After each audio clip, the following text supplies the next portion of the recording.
अस्सलाम वालेकुम। मैं महमूद सर। आज मैं क्लास 10th का दर्स नंबर 8 चैप्टर नंबर 8 मैं लेकर हाजिर हुआ हूँ। डॉक्टर अब्दुल मुगनी के बारे में आप पढ़ लें। अदब की पहचान आपका ये सबक है, लेकिन सबक पढ़ने से पहले इतना ज़रूर आप याद रखें कि वीडियो को लाइक करें और चैनल को सब्सक्राइब करें, ताकि हम वीडियो जैसे ही डालें आपके पास पहुंच जाए। और वीडियो को शेयर ज़रूर करें अपने दोस्तों के साथ। अगर चैप्टर वाइज चैप्टर देखना चाहते हैं तो प्ले लिस्ट में जाकर वहां से देख सकते हैं। ये आप इस तरीके से दोस्तों के साथ आप इसको शेयर करेंगे तो उनके पास भी पहुंच जाएगा, खिदमत खल्क भी हो जाएगा। आइए तो हम वीडियो लंबी ना हो जाए इसलिए मैं सबक शुरू करता हूँ। डॉक्टर अब्दुल मुगनी। डॉक्टर अब्दुल मुगनी रियासत बिहार के दानिश्वरों और तनकीद नगारों में मुमताज़ हैं। अब देखिए, तनकीद नगार एक लफ्ज़ आता है यहाँ। तनकीद नगार कहते हैं, आप आम तौर पर इसको देखते हैं कमेंट कह लीजिए ना, किसी चीज़ पर कमेंट करना, ये तनकीद नगार भी हैं। यानी डॉक्टर अब्दुल मुगनी भी ये तनकीद नगार भी थे। आद हाजिर में शेर व अदब और फ़िक्र नज़र को वुसअत और शफाफियत, यानी इसको बढ़ाने में शेर व अदब को और उसके फ़िक्र नज़र को वुसअत और शफाफियत के साथ पेश करने वालों और एक मखसूस तनकीदी असूल को मकबूल बनाने में डॉक्टर अब्दुल मुगनी की खिदमत को फरामोश नहीं किया जा सकता। अब ये आप देख लेंगे, उनके वालिद का नाम मौलाना अब्दुल रऊफ़ एक मारूफ आलिमी दीन थे, आलिम दीन भी थे इनके वालिद साहब। उनका नाम था मौलाना अब्दुल रऊफ़ साहब।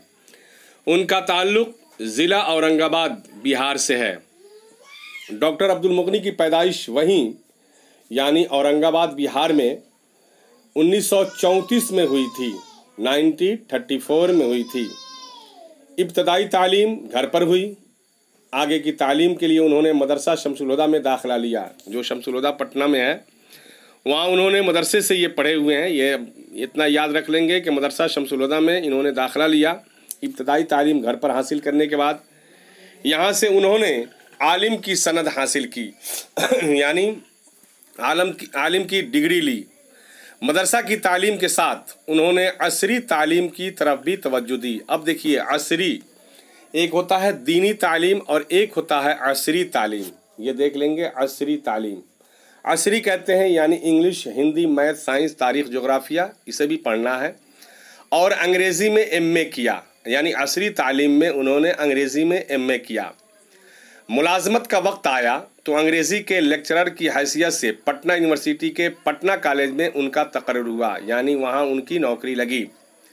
बाद में उनका तबादला बीएन कॉलेज में हो गया।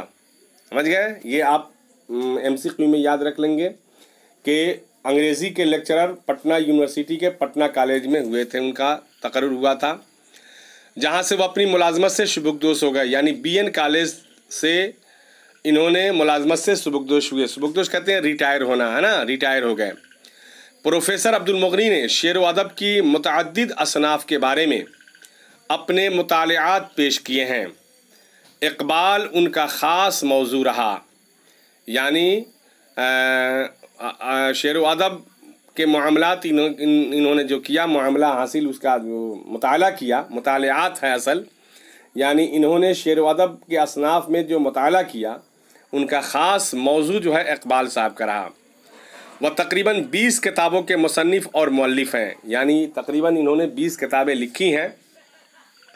ज़िंदगी और अदब के हवाले से वह एक मखसूस तामीरी नुक्ता नज़र के हामिल थे और उन्होंने उसे कामयाबी के साथ अपनी तहरीरों में पेश किया। यानी उन्होंने अपनी जो तहरीर पेश की है, लिखा उन्होंने, वो एक मखसूस तामीरी नुक्ता नज़र यानी ज़िंदगी के हवाले से उन्होंने पेश किया है।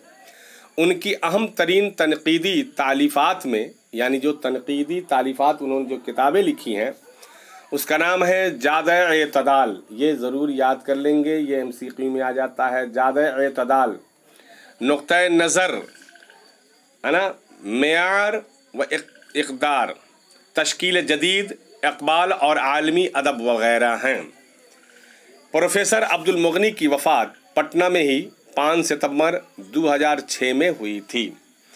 मैं इंशाअल्लाह इसका 1 वर्ड वाला जो क्वेश्चन होगा MCQ मैं बना दूंगा, बाद में पेश कर दूंगा। पहले आप सबक पढ़ लीजिए। इनका ये सबक जो है अदब की पहचान है।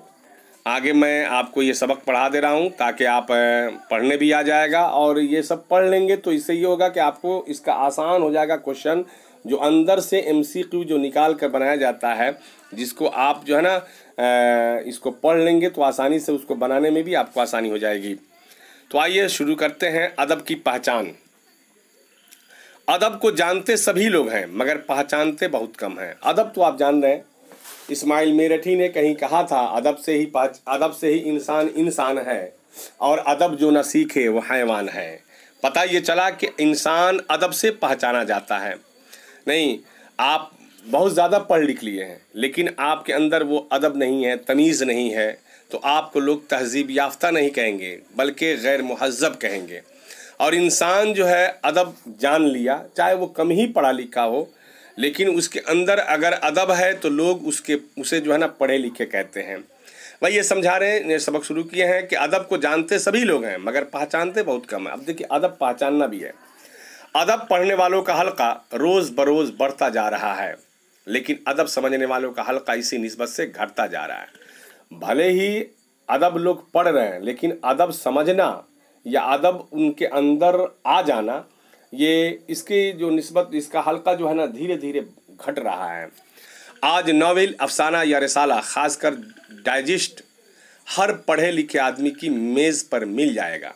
जी, आज जो है नॉवेल हो या अफसाना हो या रिसाला हो, पतली मैगज़ीन हो, वह हर शख्स के टेबल पर, बेंच पर या मेज़ पर जो है ना ये मिल जाएगा। लेकिन आज अदब की किताब देखने में बहुत ही कम नज़र आती है लोगों के अंदर। करें मगर उन अदबी शक्लों की कदर शनासी उस आदमी के लिए बहुत दुश्वार है।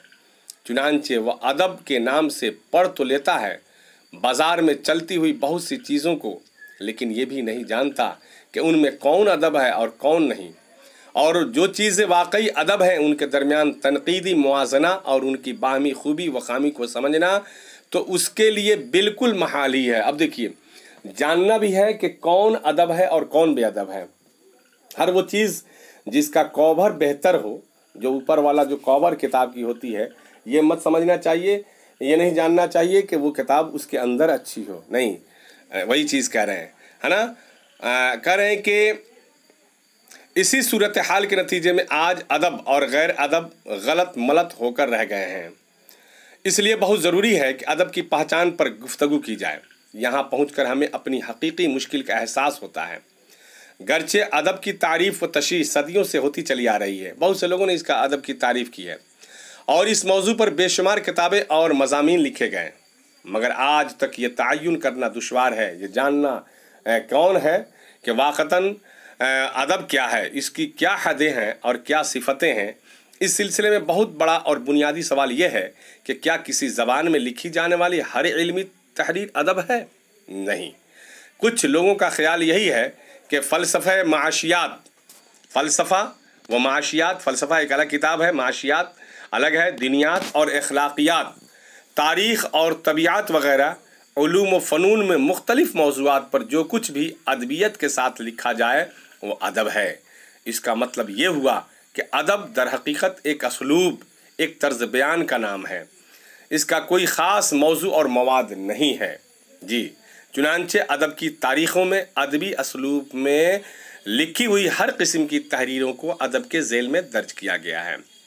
दूसरा नक़्तो नज़र ये है कि अदब दरअसल एक ख़ास किस्म का तहरीर का नाम है। जी, अदब क्या है? एक ख़ास किस्म की तहरीर का नाम है। लोग कहते हैं ना अदब लिखने वाले हैं, यानी तहरीर लिखने वाले हैं। और अदब का सिर्फ़ एक ख़ास असलूब ही नहीं बल्कि एक ख़ास मवाद भी है, यानी अदब के ख़ाम वसाइल जो भी हों, यानी उसके जो है वसीला जो भी हों, मगर तख्लीक की शक्ल में, यानी लिखने की, पैदा करने की शक्ल में उसका एक मखसूस मौजू भी है और हैयत भी है, उसकी शक्ल भी है।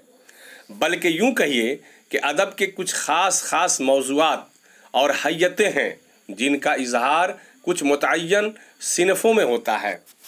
बहुत से सिनफ़, बहुत सी चीज़ें आप पढ़ रहे हैं, लेकिन अदब जो है बहुत ही ख़ास जगहों पर मिलता है। चुनांचे जो कुछ इन सिनफ़ों यानी जो सिनफ कहते हैं बनावट लिखावट में सिनफ़ों में लिखा जाए वही अदब है, और जो कुछ इस सिनफ़ों के बाहर है वो अदब नहीं है। देखिए कहाँ गया कहाँ गया कहाँ गया, थोड़ी देर रुक जाइए। अल्लाह अल्लाह, नहीं ये लुत्फुर रहमान आ गया, कुछ हो गया। आइए एक मिनट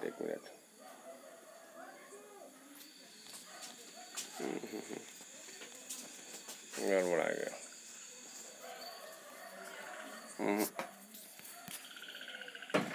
बहुत पीछे चला गया।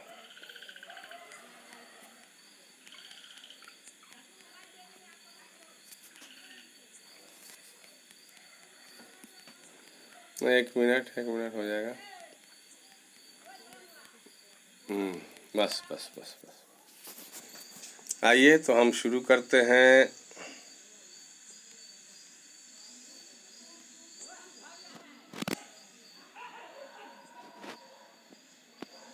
चलिए तो यहाँ से हम शुरू करते हैं।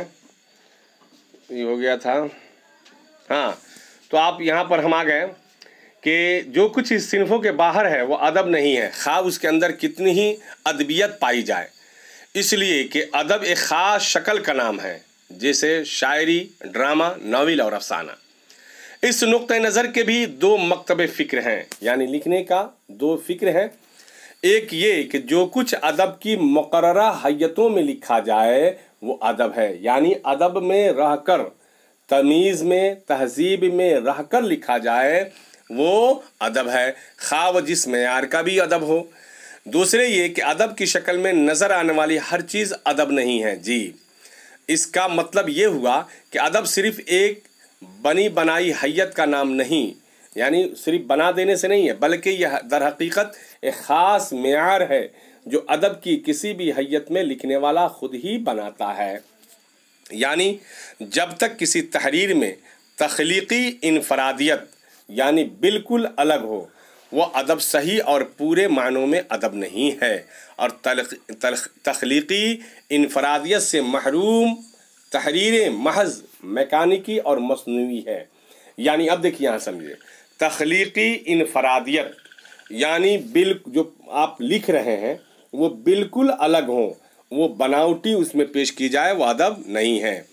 इस मकतबे फ़िक्र के मुताबिक रस्मी, फरसूदा, सतही और सस्ती चीज़ें अदब नहीं हैं, और अदब होने के लिए ज़रूरी है कि तहरीर में ताजगी, जिद्दत, बुलंदी और गहराई हो। जो आप लिख रहे हैं उसमें ताजगी हो, पढ़ने वाले का दिल खुश हो जाए, जिद्दत पसंदी हो, बुलंदी हो और गहराई भी हो।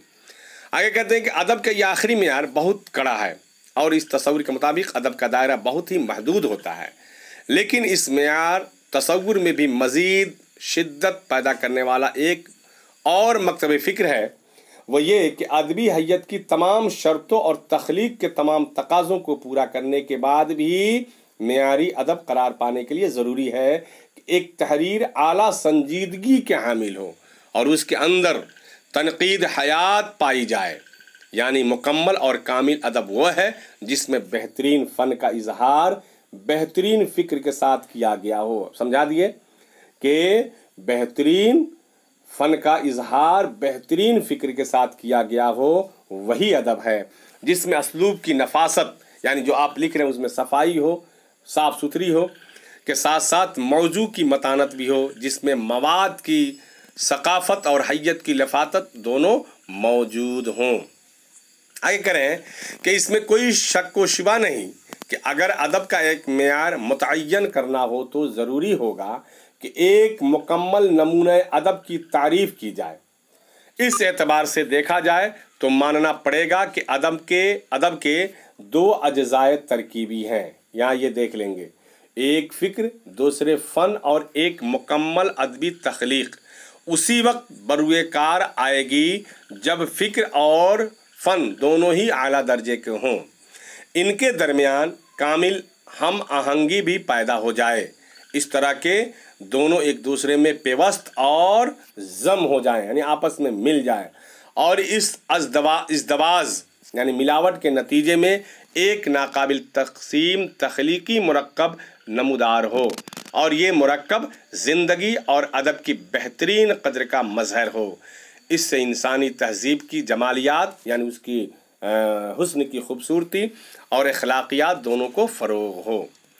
اب یہ سوال